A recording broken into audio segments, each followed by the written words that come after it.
concluir esta serie, voy a hablaros rápidamente, de forma breve, de la sexta y última línea maestra que se debe de convertir en el fundamento de nuestra vida cristiana: la obra social. Cuando hablamos de la obra social, en relación a la Iglesia, lo que queremos transmitir es que la Iglesia, como ente, se preocupa de la sociedad que hay a su alrededor. Por eso obra en favor de dicha sociedad. Esto es obra social. Preocuparse por la sociedad que nos rodea y obrar en su favor. ¿Desde cuándo hace esto la Iglesia? Lo hace desde siempre. Pero voy a decir algo más. No es simplemente que la Iglesia haga la obra social desde siempre. Es que la Iglesia es la progenitora de la obra social en el mundo. La obra social en el mundo viene a existir a causa de la Iglesia del Señor. Déjenme tomar un texto y después les hablo de algo de historia. Gálatas, capítulo 2, verso 10. Mirad lo que le dicen los apóstoles del Cordero, es decir, los íntimos de Jesús, al apóstol San Pablo, que fue conocido como el apóstol a los gentiles. Les voy a colocar esto en su contexto histórico, antes de leerles el pasaje. San Pablo está predicando al mundo gentil y está predicando el Evangelio de la Gracia.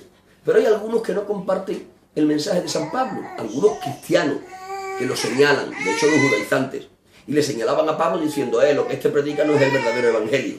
Y San Pablo llega un momento que, como él es un hombre ordenado en el Señor, viene a sujetar su mensaje a lo que eran los apóstoles del Cordero. Y tiene una entrevista con ellos y les dice cuál es la naturaleza del mensaje que él predica. Y los apóstoles del Cordero le dicen, bien, Pablo, lo que tú estás predicando es lo que Jesús dijo que predicase. Tienes nuestra aprobación, tienes nuestro apoyo, tu doctrina es sana, sigue predicando tal como lo estás haciendo. Y después de haberle aprobado la doctrina que él predicaba, después de eso, cuando ya están para despedirse, es cuando ocurre esto que voy a leer. Capítulo 2, verso 10. Mira lo que le dicen los apóstoles del Cordero a Pablo y a los que le acompañan después de haberle dado la diestra en señal de compañerismo, después de haberle dicho, lo que tú predicas es el verdadero Evangelio.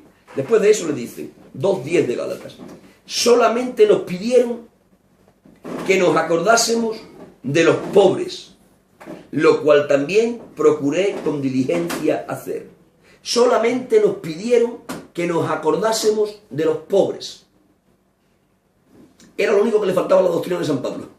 La teología de San Pablo era perfecta, ortodoxamente hablando. Le faltaba algo, obra social. Por eso los apóstoles del Cordero le dijeron, oye Pablo, ¿te vas? Venme visualizarlo. Han tenido la entrevista, ¿no? Se va ya San Pablo y le dicen a nosotros, oye, mira Pablo, verá, espera, una cosita te falta. No te olvides de los pobres. Y dice el texto que San Pablo en el corazón recibió la recomendación y dijo, con diligencia, rápidamente lo procuré hacer. Le añadí a mi teología obra social. Quiero decir que esto es el comienzo de la Iglesia cristiana.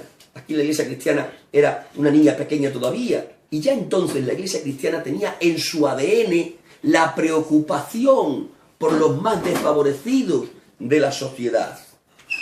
¿Sabéis en qué contexto histórico nació la Iglesia? Dejando de un lado el texto que hemos leído, retrocediendo un poco en el tiempo. La Iglesia nace durante la dominación del antiguo Imperio Romano. Ustedes saben que el Imperio Romano estaba sobrado de sabiduría y también estaba sobrado de fuerza, pero sin embargo estaba carente de amor y de sensibilidad. El Imperio Romano era un imperio de mente y de músculo, pero sin corazón. En el Imperio Romano no había corazón. Era el imperio que había heredado la sabiduría de los griegos. Era el imperio que había acumulado la fuerza de un ejército sin igual. Impuso una férrea ley sobre todo el mundo conocido. Sabiduría, fuerza, pero sin corazón, sin misericordia, sin amor, sin sentimiento. En Roma el 50% de la población eran amos y el 50% eran esclavos. Ser esclavo en aquel entonces, un esclavo tenía el valor que tiene esa jarra. Si esa jarra es mía y yo la tiro al suelo y la rompo, ¿me van a denunciar por ello? No, era mía. Eso era un esclavo. En el antiguo Imperio Romano, en el Imperio Romano del tiempo en el que nace la Iglesia, el infanticidio estaba permitido. Si alguien tenía un hijo y no era deseado, lo podía matar. En el antiguo Imperio Romano no había partidas económicas gubernamentales para la gente más desfavorecida. Allí el que era pobre se moría, se acabó. Y al Estado le importaba un pimiento. Es decir, no había. Había mente, había músculo, pero no había corazón. ¿Quién le aportó el corazón a aquel imperio? La Iglesia del Señor. Queridos hermanos, la Iglesia del Señor es la que le aporta el corazón al Imperio Romano. ¿Sabéis cuál fue la primera institución que se preocupó de las viudas y de los huérfanos, que eran los más desfavorecidos de aquella sociedad? La primera institución que se preocupa de las viudas y de los huérfanos es la Iglesia del Señor. De hecho, da testimonio el libro de los Hechos. En el libro de los Hechos ya se nos cuenta que la iglesia primitiva tenía un apartado en su economía destinado exclusivamente a sufragar los gastos de las casas donde no había marido, de las casas donde había viudas y huérfanos. La Iglesia del Señor fue la primera institución, históricamente hablando, que se preocupó de los más desfavorecidos de la sociedad. De una forma desinteresada, completamente altruista. ¿Por qué? Porque había sido la enseñanza del Señor. Fue la Iglesia de Jesucristo la primera que sembró la semilla de lo que después, muchísimo tiempo después, hemos conocido como los hospitales. En el antiguo Imperio Romano había una enfermedad muy extendida que era la lepra, en el mundo de aquel entonces. Y existían lo que eran las leproserías, que eran unos lugares fuera de las ciudades, donde sencillamente todo aquel que estaba contaminado por esa enfermedad se iba allí a malmorir. ¿Saben quiénes fueron los primeros que decidieron atender a ese personal? Sencillamente a hacerles más fácil aquella enfermedad, no a quitársela porque no había medios científicos para quitarla, pero sí por lo menos hacerla más sobrellevadera. Eso lo hizo la Iglesia cristiana. Los miembros de la Iglesia cristiana, de la Iglesia primitiva, históricamente hablando, fueron los primeros que se arriesgaron a ir a las leproserías, no solo para predicar, sino para mitigar el dolor de los que allí estaban. Eso era obra social. Fue la Iglesia del Señor, la Iglesia del Señor la que hizo una obra social entre el mundo femenino. Las feministas que hoy día se colocan tantas medallas me parece muy bien, pero la primera institución que miró en favor de la mujer fue la Iglesia del Señor. Fue la Iglesia del Señor. La mujer en el mundo de aquel entonces era menos que un cero a la izquierda. Pero el Evangelio elevó la categoría de la mujer. Jesús trajo un mensaje que elevaba a la mujer en la sociedad.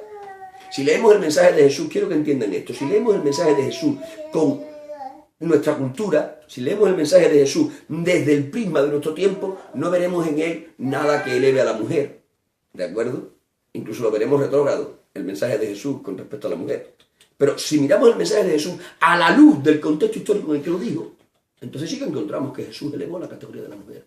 La Iglesia fue la primera institución, siguiendo los pasos del mensaje de Jesús, que elevó la categoría de la mujer, porque estaba maltratada en la sociedad de aquel entonces. Eso también fue obra social. Fue la Iglesia del Señor la que erradicó la esclavitud, que era una lacra social. Sí, la Iglesia del Señor fue la que erradicó la esclavitud, no con un mensaje frontal, ni tampoco con una guerra, como hizo falta en Estados Unidos para erradicar la esclavitud del mundo negro. La Iglesia lo hizo sin necesidad de guerra. Yo aplaudo lo que hizo Estados Unidos, ¿de acuerdo? En aquel entonces. Pero la Iglesia lo hizo antes y sin necesidad de derramar una sola gota de sangre. Porque la Iglesia no enfrentó la esclavitud frontalmente, sino con un mensaje superior. El amarás a tu prójimo como a ti mismo fue el mensaje superior que hizo caer la lacra inferior. Quiero decir que viudas, huérfanos, leproserías, que fueron el génesis de los hospitales, mujer elevándola en la categoría de la sociedad de aquel entonces, erradicación de la esclavitud, todo esto en su conjunto es obra social. Y la raíz, la fuente, la matriz de la que nace la obra social es de la institución llamada Iglesia. Si nosotros somos Iglesia, e indudablemente lo somos, también tenemos que tener lo que es esta seña de identidad. También nosotros tenemos a día de hoy que preocuparnos por la sociedad en la que vivimos. ¿Y preocuparnos cómo? Obrando en favor de dicha sociedad. Eso es obra social. No, la Iglesia no la diseñó Dios para vivir en una burbuja. Y lo demás No funciona así la Iglesia. La Iglesia no es una asociación de puertas cerradas, es una asociación de puertas abiertas. La Iglesia se preocupa por el medio en el que vive. De hecho, Jesucristo define a la Iglesia y dice, luz del mundo, sal de la tierra. Tiene repercusión, pero no solo en los términos eminentemente espirituales, sino también en los términos que no catalogamos, entre comillas, como espirituales. La Iglesia se preocupa. La Iglesia debería de seguir los pasos de Jesús. ¿Ustedes ven a Jesús en su ministerio? ¿Qué hace cuando ve a 5.000 hambrientos en un desierto? Les da de comer. ¿Qué hace cuando ve en otra ocasión a 4.000? Les da de comer, ¿no? ¿Qué hace cuando veía a un paralítico? Lo levantaba y se ponía a andar, ¿no? ¿Qué hace cuando ve a un ciego? Lo sanaba y le dejaba ver, ¿no? No le pedía nada a cambio, ¿eh? El Señor Jesucristo no decía, vale, te sano para que vengas a la iglesia. No, te sano porque se me rompe el corazón verte padecer.